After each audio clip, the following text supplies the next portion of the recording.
Hello everyone, welcome back to Guide to Everything. In today's video, I'm going to show you on how you can fix Java Virtual Machine Launcher error in Minecraft.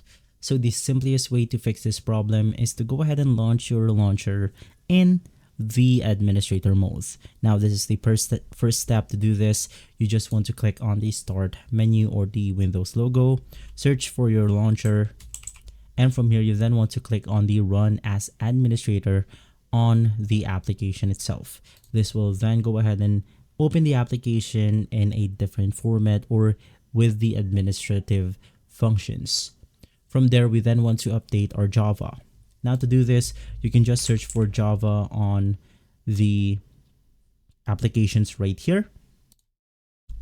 And then you simply want to click on the configure Java button.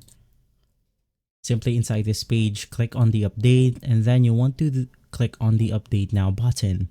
After updating the Java and still the problem persists, we then want to simply completely reinstall our Java application. So head over to the add or remove programs, search for Java, and then you want to completely uninstall the program. Search for Java on your browser, and then you want to get yourself a fresh copy of Java, download and install the application, and from there this will then help you fix the problem.